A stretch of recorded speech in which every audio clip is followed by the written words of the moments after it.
মোদের গৌরব, মোদের আশা, আমরি বাংলা ভাষা।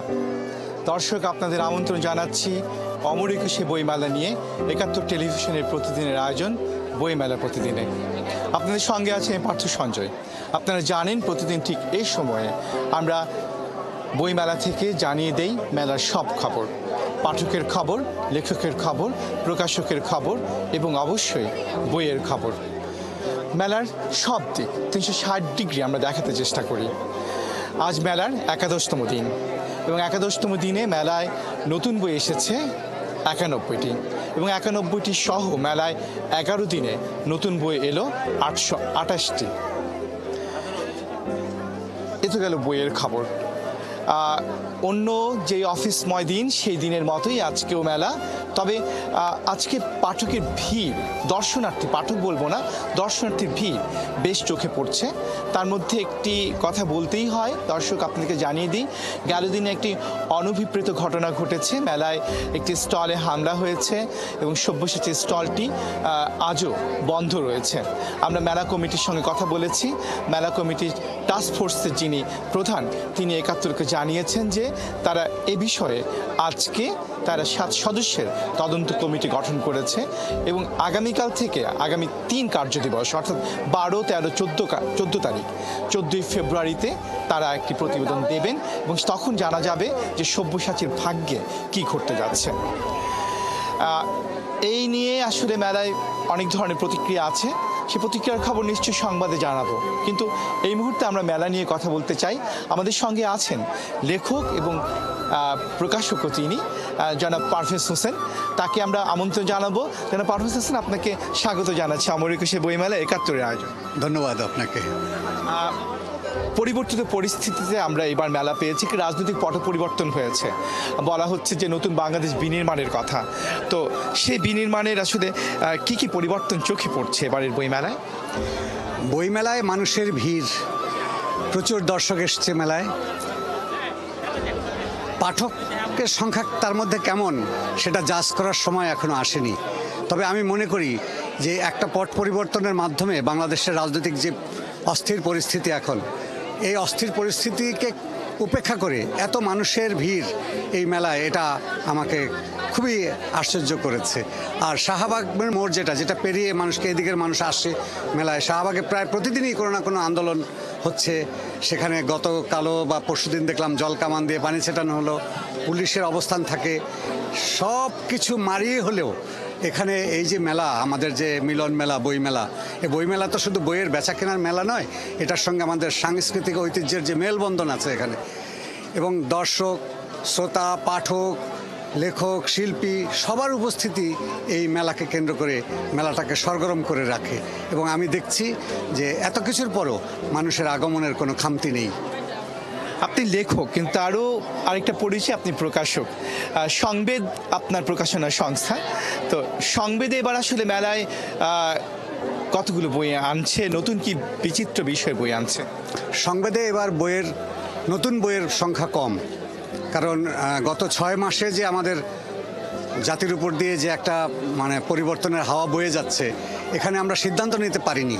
এবং শুধু আমি সংবেদ নয়, আমার মনে হয় যে প্রতিটি প্রকাশকই তারা যে পরিমাণ বই নিয়ে হাজির হন প্রতি বছর মেলায়, তার চেয়ে অনেক কম বই। আপনি একটু আগে বললেন ৮২৮টি, ১১তম দিনেও ৮৫০ বইও প্রকাশ হয়নি, অথচ পুরো মেলায় ৪,৫০০ পর্যন্ত বই বেরোয়।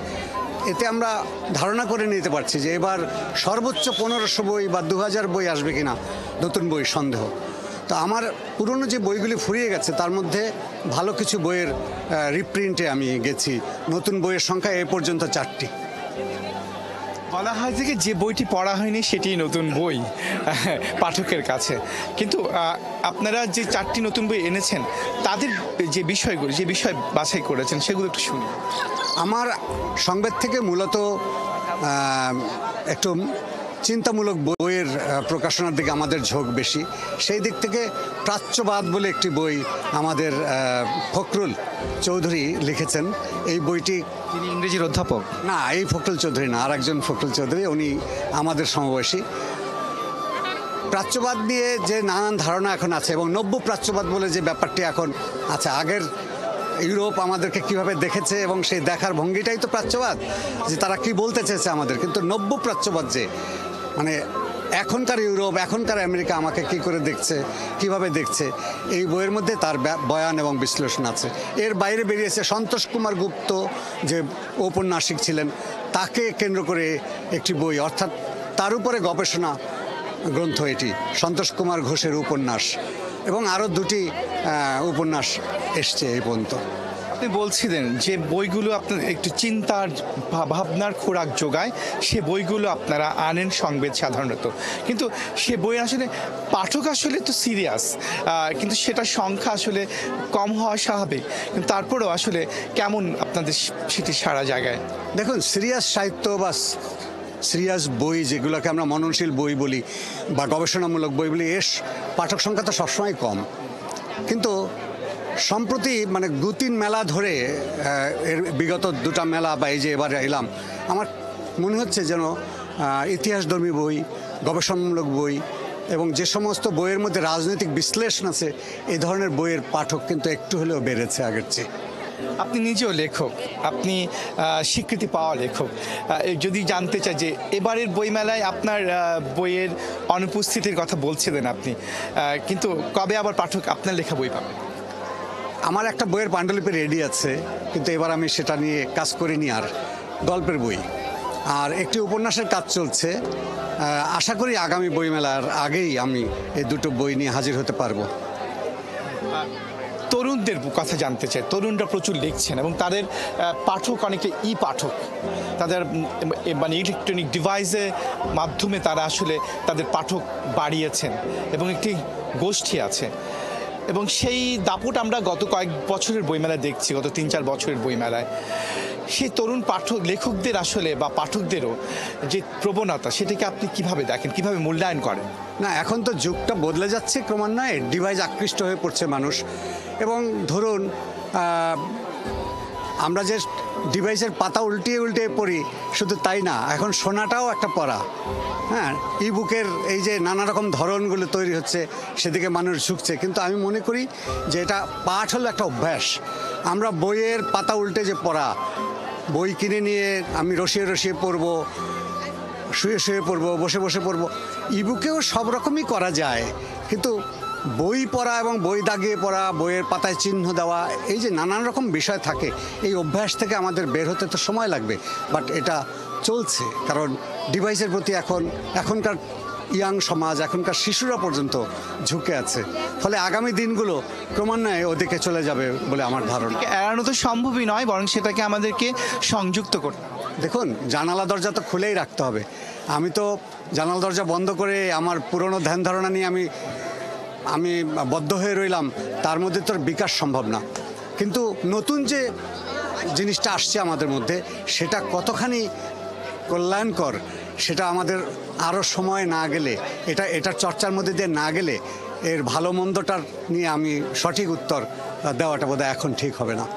দীর্ঘদিন ধরে আপনি আসলে এই বই মেলা, বই আজিজ সুপার মার্কেট, যে কেন্দ্রিক যে সাহিত্য চর্চা, সংস্কৃতি চর্চা, তার সাথে যুক্ত।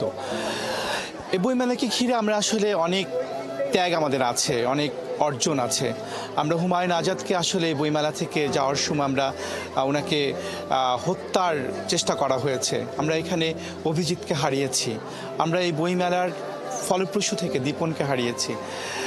কিন্তু আপনার কাছে কী মনে হয়, মুক্ত চিন্তার এই বইমেলা আসলে কেমন হওয়া উচিত? দেখুন, বইমেলা, মুক্ত চিন্তার সঙ্গে বইমেলার সম্পর্ক যতখানি, তার চেয়ে আমি বলবো যে যিনি পাণ্ডুলিপি তৈরি করেন, সেই লেখকের স্বাধীনতা আছে কতখানি। এটা তো সমাজ ঠিক করে দেবে, রাষ্ট্র ঠিক করে দেবে। প্রত্যেকটা মানুষেরই তার কথা বলার, তার চিন্তাকে প্রকাশ করার স্বাধীনতা আছে। এই স্বাধীনতাটা আমরা যখন পাবো, তখনই আমরা নিঃশ্বাস নিতে পারবো একটা সোসাইটিতে। আমার মনে হয় যে নতুন নতুন যে সমাজের যে নতুন নতুন চেতনার মধ্যে ফিরে যাওয়া, যেমন এই যে কদিন আগেই যে দেশে আমাদের এত বড় একটা ঘটনা ঘটে গেল, এক সরকারের পরিবর্তন হলো, নতুন আরেকটা সরকার আসবে, এখন একটা অন্তর্বর্তীকালীন সময়ের মধ্যে আমরা আছি। তো তো এই পরিবর্তনগুলোর ভেতর দিয়েই তো আমরা যাব। হ্যাঁ, এবং আমরা আগামী দিনগুলো আমাদের জন্য আরো ভালো হবে। আমার যে তরুণ প্রজন্ম এখন বিকাশমান, তাদের সামনে আরো আলোময় দিন রয়েছে। আমরা সময় প্রায় ফুরিয়ে এসেছে। সভ্যতার পা থাকে সামনের দিকে, ভূতের পা থাকে পেছনের দিকে। পারভেজ হোসেনের সঙ্গে কথা বলছিলাম, তিনি আসলে সামনের দিকে এগুনের কথাই বলছেন। এমন করেই আমরা আগামী দিনে হাজির হয়ে যাব, জানিয়ে দেব মেলার সব খবর, এবং মেলার সব খবর নিয়ে আগামী দিন হাজির হব। আজকে বিদায় নিচ্ছি, সবাই ৭১-এর সঙ্গেই থাকবেন। নিরন্তর শুভেচ্ছা।